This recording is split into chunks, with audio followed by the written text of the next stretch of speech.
Assalamualaikum warahmatullahi wabarakatuh.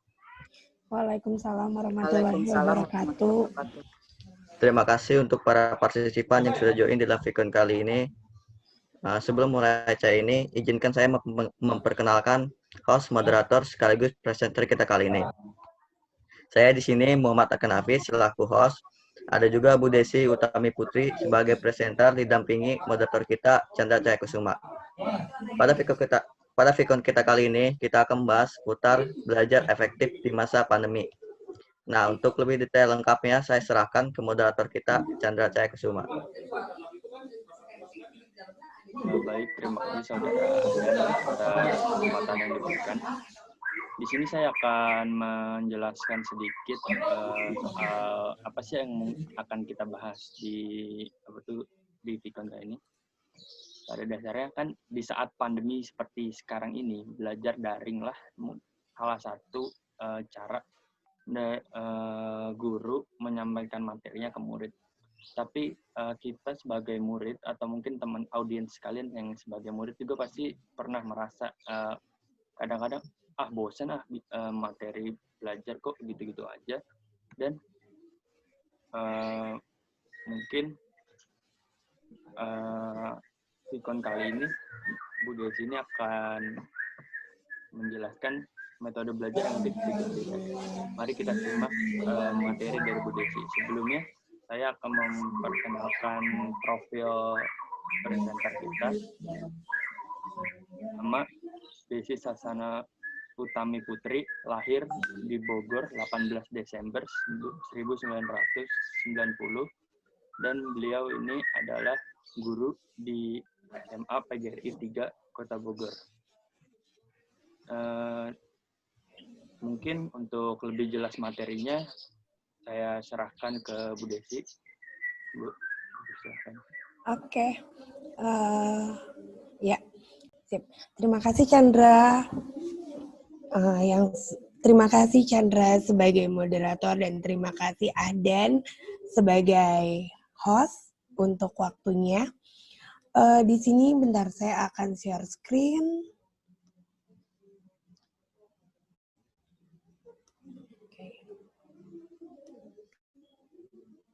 Oke. Sebenarnya saya bahasnya nggak mau yang terlalu jauh-jauh kayak gimana. Saya nggak mau yang tentang materi dan segala macam. Saya mau santai aja. Kita sekarang ini sedang dihadapkan dengan yang namanya pandemi COVID-19. Ya, pandemi ini udah mulai itu di 2 Maret 2020, makanya kita udah mulai disekolahkan. Hampir 1 tahun kita sekolahnya di rumah, gitu. Nah, sekolah di rumah itu pasti kita jenuh. Lama-lama kita jenuh. Kok ini belajar terus di rumah? Kok ini saya jenuh tiap hari rutinitasnya ini lagi. Akhirnya banyak yang ibu alami itu, yang ibu lihat dari nilai-nilai siswa ibu sendiri, banyak yang di sekolah nilainya kok bagus, tapi kok di rumah nilainya jadi jelek sih, karena katanya mereka udah bosan di rumah. Tapi tidak dipungkiri juga ada yang di sekolah nilainya jelek, justru di rumah prestasinya lebih bagus gitu. Nah, kita patut pelajari gimana sih kita cara belajar yang efektif, gitu kan. Nah, kita lihat dulu.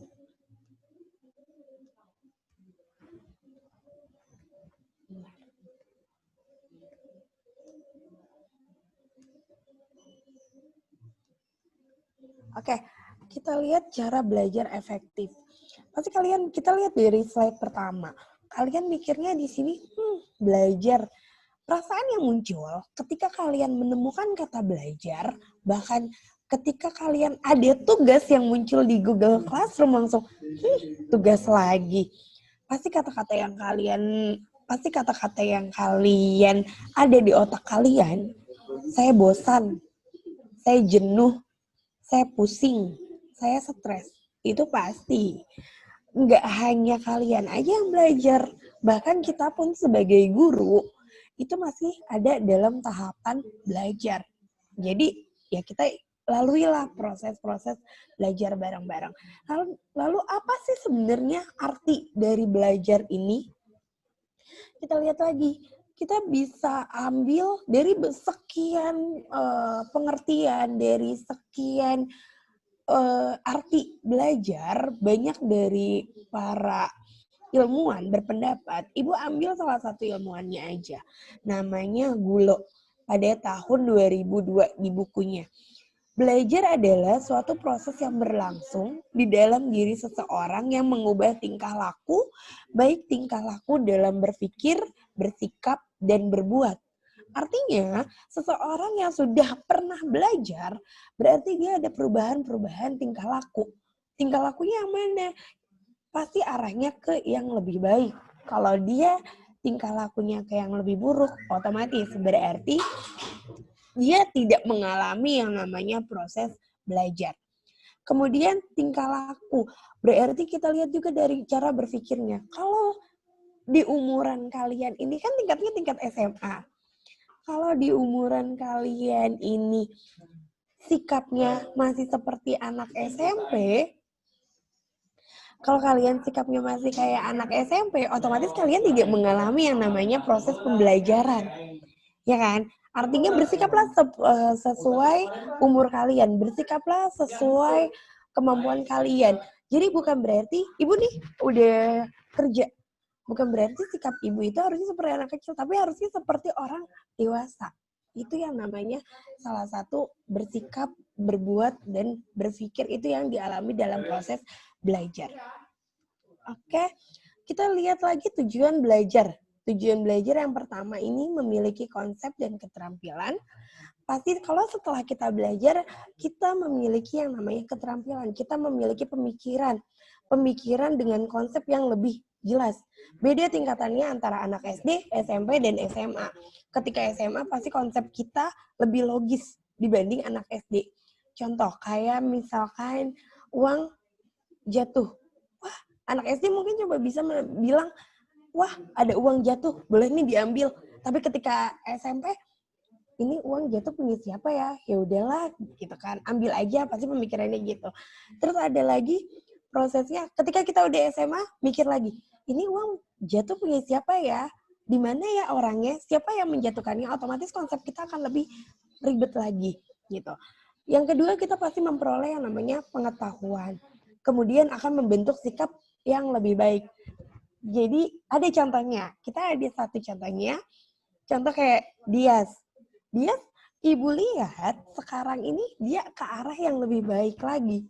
Semua tugas dikerjakan sesuai waktunya, itu adalah proses pembelajaran di dalam dirinya Dias. Nah itu contoh-contoh seperti itu. Itu untuk tujuan belajar. Kita next. Oke. Di saat pandemi suka malas saat belajar. Oke, kita cari tahu dulu kenapa sih kak kita bisa malas saat belajar gitu kan. Sebentar, Ibu ada masalah nih, laptopnya habis baterainya, bentar ya.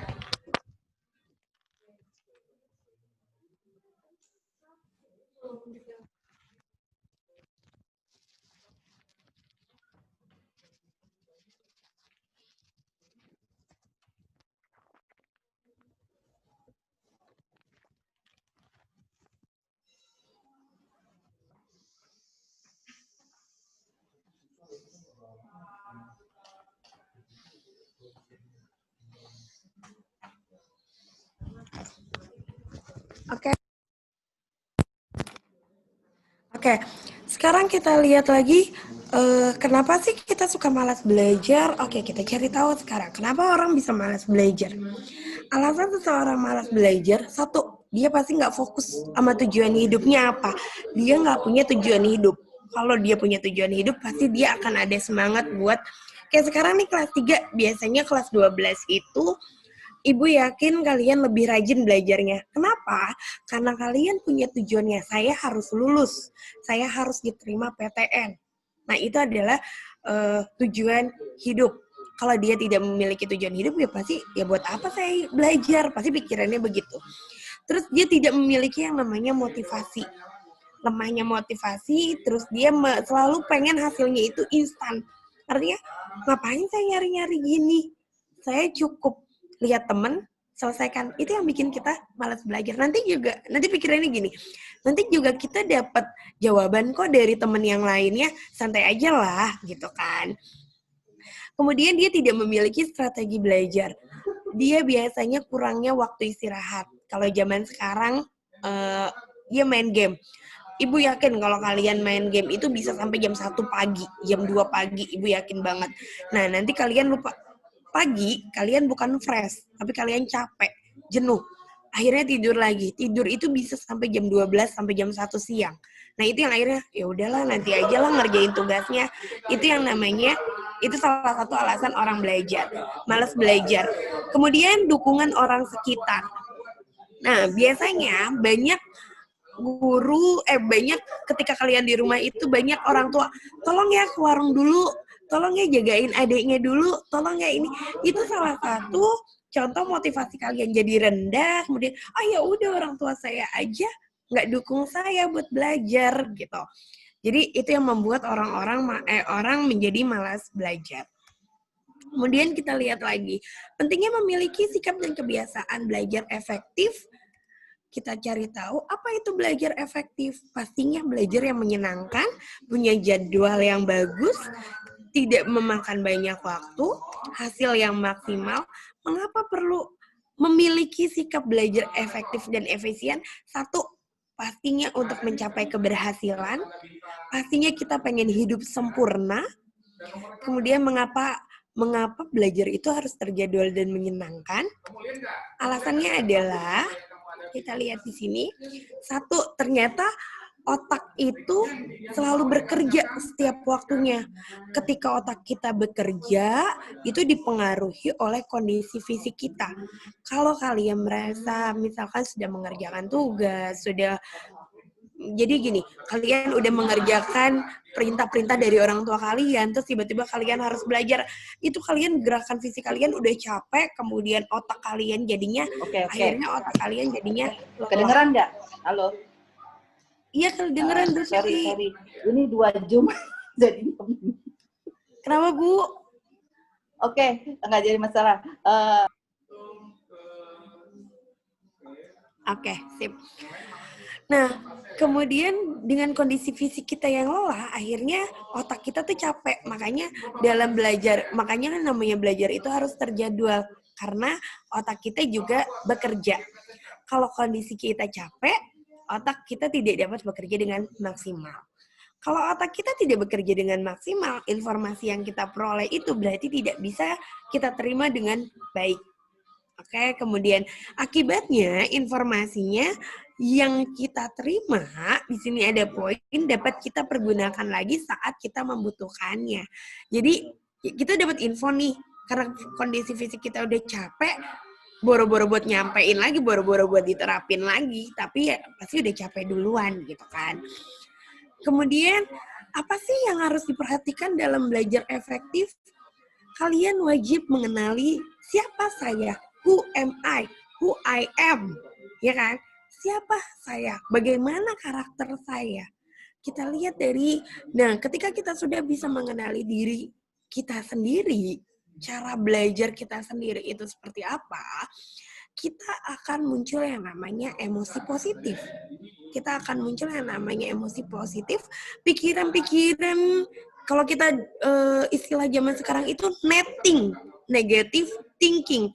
Tapi kita harus dalam posisi positive thinking. Kalau kita dalam kondisi positive thinking, hati kita senang, pasti otak kita langsung fresh untuk menerima sebuah materi. Ketika otak kita fresh menerima sebuah materi, belajar kita otomatis nyaman. Belajar kita anggap sebagai hobi. Belajar kita anggap sebagai satu hal yang menyenangkan. Nah, akhirnya akan tercapai yang namanya keberhasilan. Ingat, ada quotes yang namanya, usaha tidak akan menyia-nyiakan hasil. Artinya ketika kalian pasti berusaha, kalian pasti mendapatkan hasil yang terbaik. Oke? Kemudian ketika kalian dapat keberhasilan, kalian pasti akan dapat yang namanya kehormatan diri. dipandang orang, dipuji orang. Tapi ingat, yang namanya dipandang orang, dipuji orang, itu adalah satu bagian yang bisa menjatuhkan kita dari pujian-pujian itu. Oke? Ketika kita dapat pujian, otomatis kita akan berpikiran positif lagi. Dan hidup kita, pasti kalian, oh hidup saya menyenangkan ya ketika saya berhasil. Balik lagi ke proses, diri kita akan senang lagi. Oke? Sekarang gimana sih caranya biar belajar itu menyenangkan? Gimana sih caranya saya teknis? Tips buat saya supaya saya itu belajarnya menyenangkan. Kita lihat dulu, kita temukan dulu bagaimana sebenarnya gaya belajar kamu di sini. Di sini kita punya 3 gaya belajar. Ada, kalian cari tahu sendiri ya, di mana posisi gaya belajar kamu. Kalau kamu tipenya visual, dia punya ciri-ciri. Bicaranya cepat. Kemudian dia mudah mengingat sesuatu yang dia lihat daripada yang dia dengar. Karena visual itu bermainnya di mata. Dia pasti bicaranya cepat. Ketika dia melihat sesuatu, dia lebih bisa mengingat lebih lama dibanding dia mendengar. Kemudian tapi dia sulit untuk menerima instruksi berupa kata-kata. Jadi dia lemah kalau misalkan menerima instruksi berupa kata-kata. Kecuali perintahnya itu dalam bentuk tulisan, kemudian dia lihat dan dia baca. Itu dia bisa mengingat. Kemudian dia akan mencatat apa yang dia lihat sedetail mungkin. Berarti kalau kamu lihat teman yang punya catatannya rapi, catatannya lengkap, berarti teman kamu itu gaya belajarnya visual. Nah, orang dengan gaya belajar visual tidak mudah terganggu dengan adanya keramaian. Mau dia rame sebagaimanapun, dia masih bisa belajar dengan benar, dengan baik. Oke, dia selalu bisa membuat gambar untuk mempermudah menghafal materi. Kemudian cenderung mementingkan penampilan mementingkan penampilan dan pakaiannya. Jadi kalau ngelihat tulisannya rapi, lengkap, biasanya dia pasti memerhatikan yang namanya penampilan dan pakaiannya. Oke, strategi belajarnya harus gimana sih kalau misalkan saya belajarnya gayanya visual? Kita menggunakan yang namanya media ilustrasi. Media ilustrasi itu bisa berupa gambar maupun video.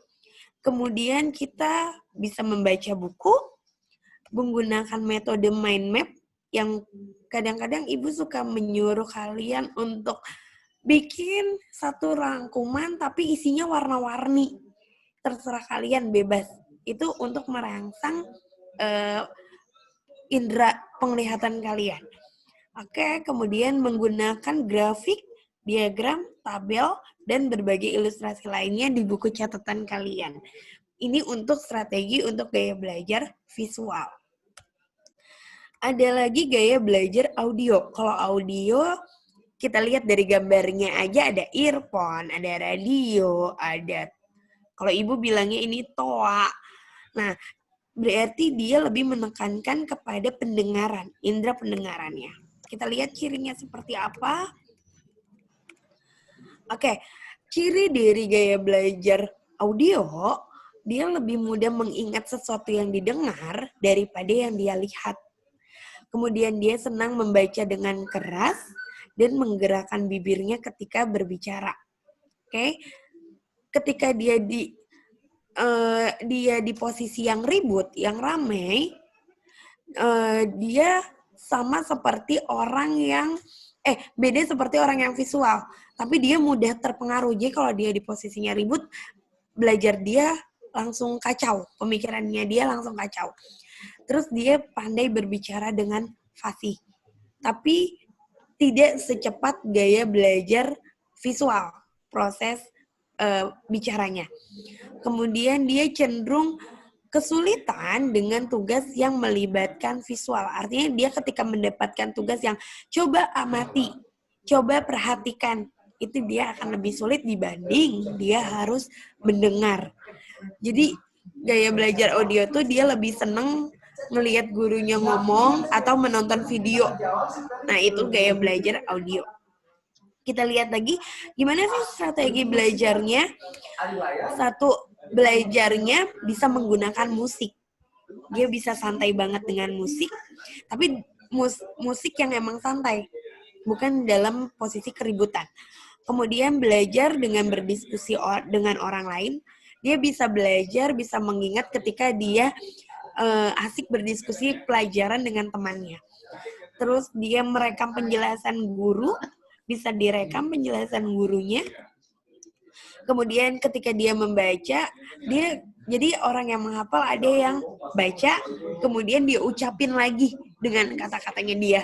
Nah, itu dia bisa lebih cepat mengingat dibandingkan dia hanya membaca. Itu perbedaannya dengan visual. Kemudian dia selalu bikin nada sendiri untuk menghafal. Misalkan kalau di biologi ada yang namanya pembelahan sel. Disingkat. Biasanya dia suka bikin lepsipadidi. Oh, berarti dia itu singkatan dari leptoten, pakiten, zigoten. Dia punya gaya sendiri untuk belajarnya dia. Dia bisa dibikin nada-nada sama dia, kemudian dia ingat. Itu gaya belajar audio. Kemudian ada lagi gaya belajar yang namanya belajar kinestetik. Nah, kinestetik ini dia lebih senang ketika posisinya harus praktek. Metode praktek dia lebih senang daripada dia harus melihat, mendengar. Dia lebih senang untuk mempraktekkan langsung. Kemudian dia pandai berkomunikasi dengan menggunakan isyarat tubuh. Misalkan oke, gitu kan. Terus dia menggunakan jari sebagai penunjuk baca. Kalau kamu ngelihat teman kamu yang bacanya itu suka misalnya ada kalimat, misalnya ada di buku, dia sambil nunjuk-nunjuk gini. Nah, itu berarti gaya belajarnya kinestetik. Kemudian dia bisa menghafal sambil berjalan, dia bisa menghafal sambil dia bergerak apapun.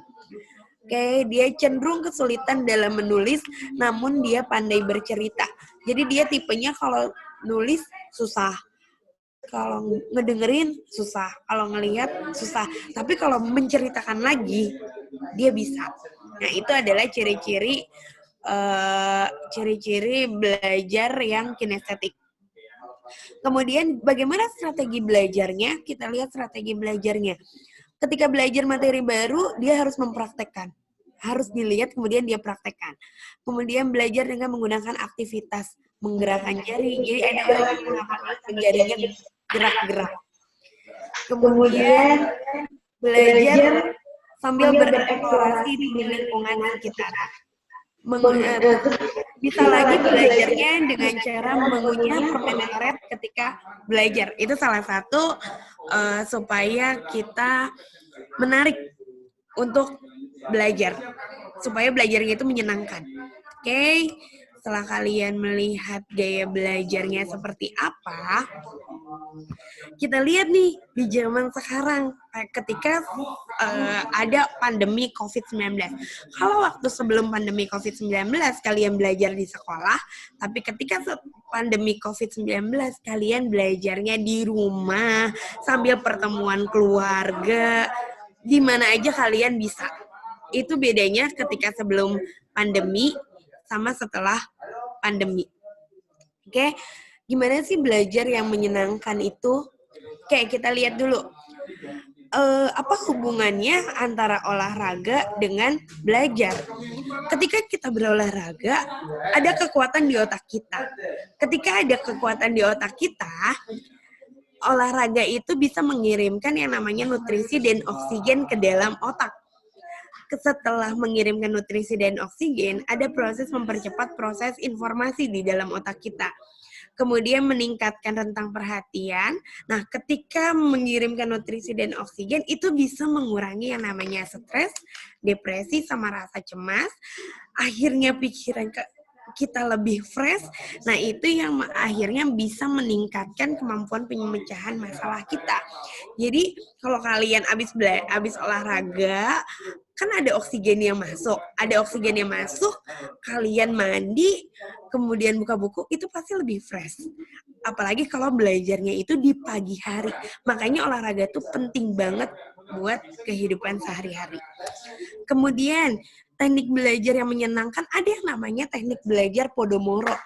Teknik belajar Podomoro itu temukan dulu satu topik yang kamu pelajari, pasang stopwatch selama 25 menit, kemudian fokus sama materi yang tadi udah dipelajari selama 25 menit, kemudian setelah itu kamu istirahat dulu 5 menit, ya kan? Setelah kamu istirahat selama 5 menit, kemudian kamu ulang lagi sebanyak 4 kali.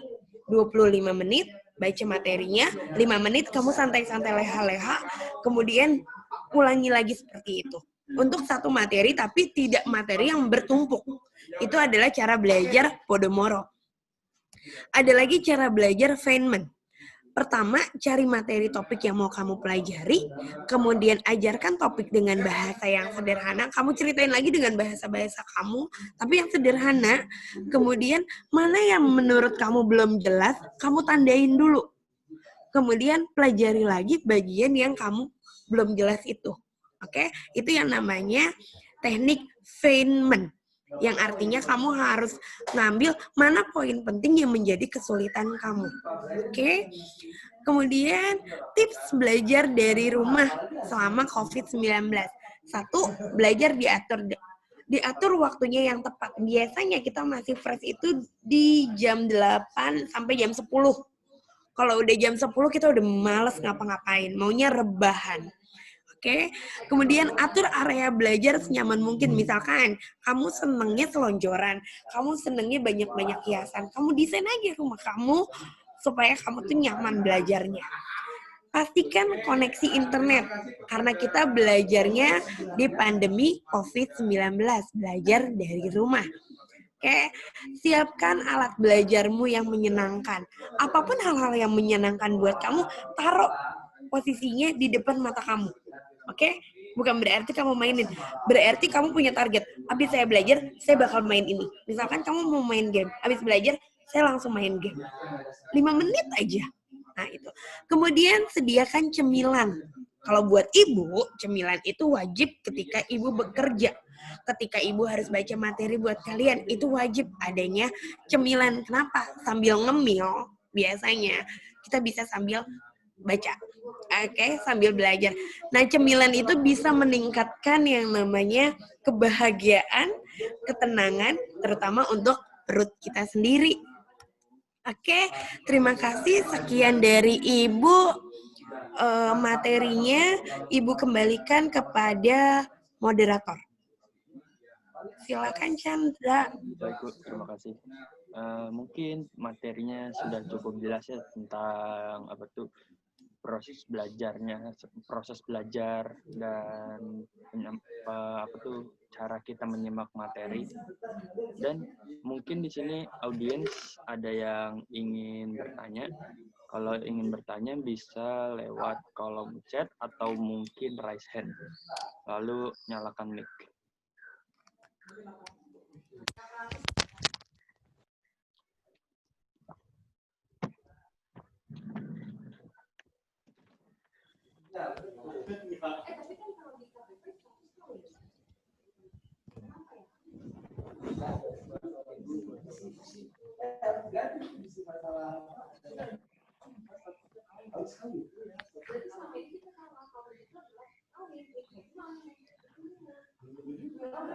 Ya, harusnya jangan persepsi saya kawin itu status, kalau menikah itu prosesnya. Oh, yang sudah ini maksudnya yang sudah kawin, ya kawin, yang sudah punya istri itu ya kawin. Tapi kan kalau orang benar-benar orang baik kan, orang ngomong tadi kan. Mungkin kalau belum ada yang bertanya, saya akan bertanya, Bu. Izin bertanya saya, Bu. Kalau kalau saya tuh mau bertanya, kan kalau pandemi gini kan otomatis semua siswa itu kan diwajibkan belajar online dari rumah kan. Nah, itu tuh bagaimana kalau ada, menurut Ibu, bagaimana kalau ada siswa yang gaya belajarnya tuh nggak bisa kalau online gini, dia tuh harus ketemu langsung sama guru, maksudnya dia tuh nggak nyimak, nggak begitu masuk materi kalau cara seperti ini. Menurut pendapat Ibu, itu gimana? Oke, menurut pendapat Ibu, tadi pertanyaannya kalau boleh Ibu ulang ya. Pertanyaannya itu, gimana sih Bu? Kan ada siswa yang nggak bisa secara daring, tapi harus tatap muka. Gitu kan? Oke, menurut Ibu solusinya satu, kalian telepon gurunya. Itu sih biasanya kalau misalkan Ibu kan cara Ibu memberikan tugas online itu dengan melihat video YouTube biasanya. Kemudian apa yang udah kamu dengar, apa yang udah kamu lihat di situ, kamu pahami, itu kamu taruh di Google Form. Biasanya Ibu seperti itu. Tapi Ibu tidak menutup kemungkinan apabila ada hal-hal yang harus disampaikan ke Ibu, misalkan mereka tidak mengerti atau apapun, mereka bisa menelpon Ibu langsung.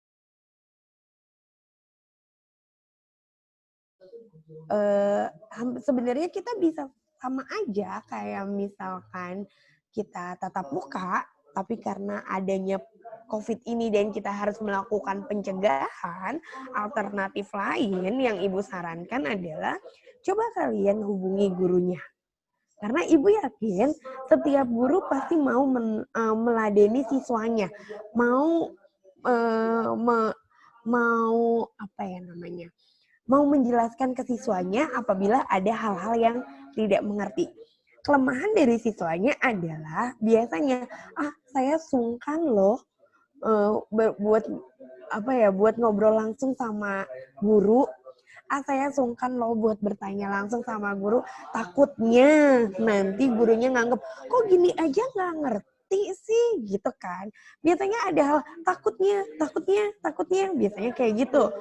Padahal mah ya udah santai aja karena guru pun mengerti bahwa kalian ada di posisi taraf belajar. Yang artinya posisi di mana kalian tidak tahu menjadi tahu. Kalau kalian udah tahu, nggak perlu lagi kalian belajar gitu. Jadi kesimpulan Ibu adalah hubungi aja langsung gurunya, nggak perlu takut, pede aja tapi poin yang kalian sampaikan itu harus jelas. Kalau misalkan Bu kadang-kadang mencerna teks WA itu susah. Oke, kalau gitu telepon gurunya langsung. Ibu yakin nggak ada guru yang keberatan untuk menanggapi siswanya. Itu sih jawaban Ibu. Baik Bu, terima kasih. Mungkin para audiens yang ada di sini ada yang ingin bertanya, bisa lewat chat atau mungkin langsung nyalakan mic. Sama saya ingin sekedar mengingatkan jangan lupa mengisi presensi yang sudah di-share di kolom chat bagi para audiens yang ada di Vicon kali ini.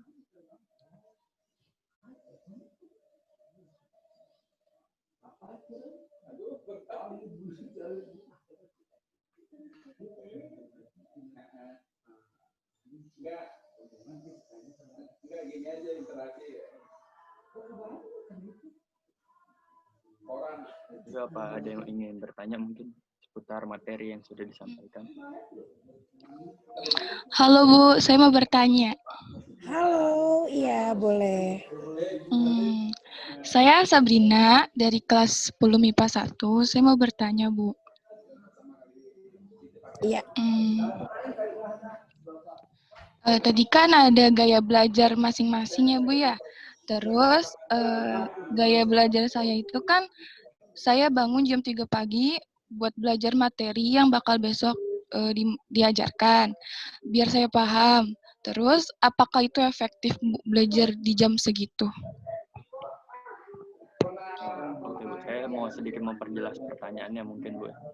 Mungkin dia tuh Sabrina sendiri ini tuh punya gaya belajar yang dia tuh jam 3 pagi itu harus belajar biar materinya tuh lebih nyampe gitu loh ke dirinya. Tanggapan Ibu itu seperti apa? Oke. Terima kasih Chandra, terima kasih Sabrina untuk pertanyaannya. Oke, di sini Ibu mau sedikit jawab. Bentar.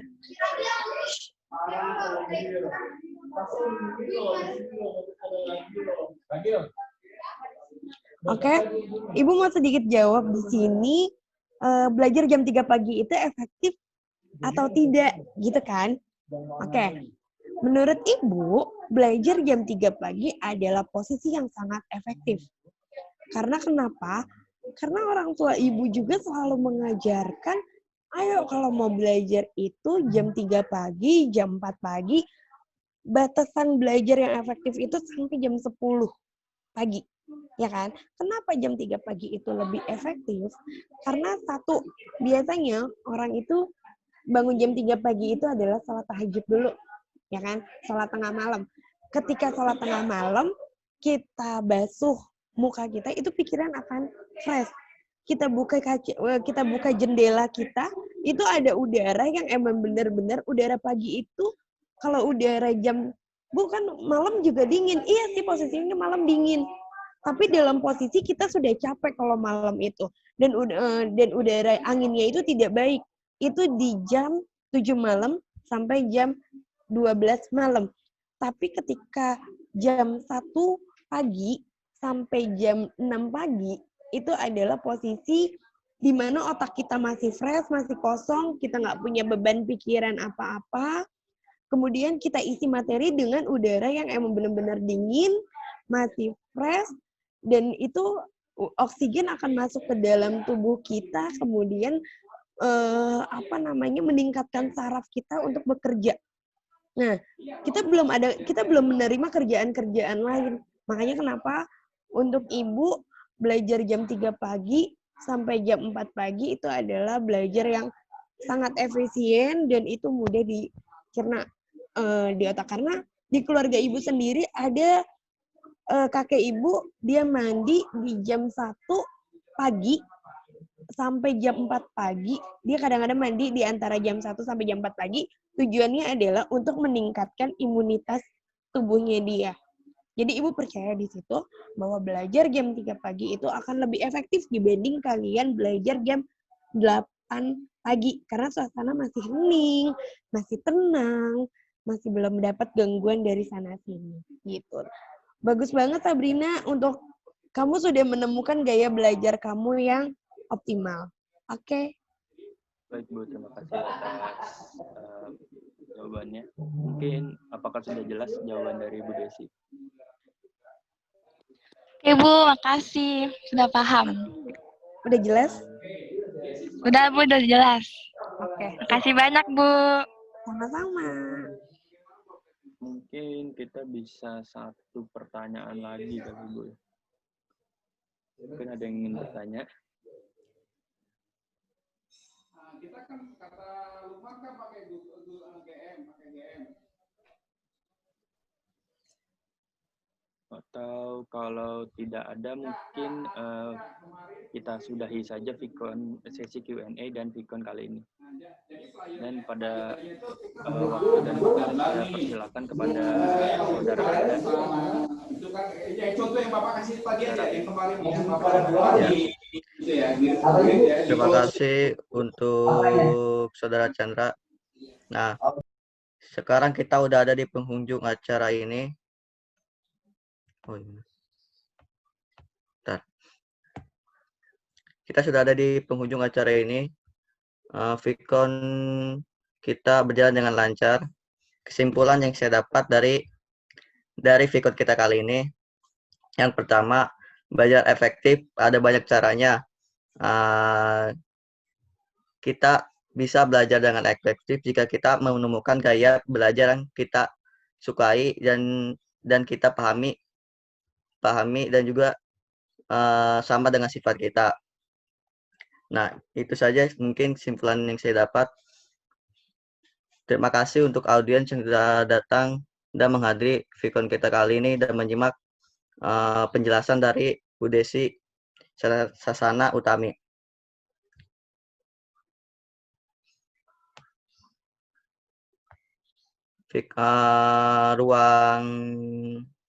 Ruang Vicon saya akan tutup. Jangan lupa untuk para audiens untuk mengisi presensi yang sudah saya share di kolom chat.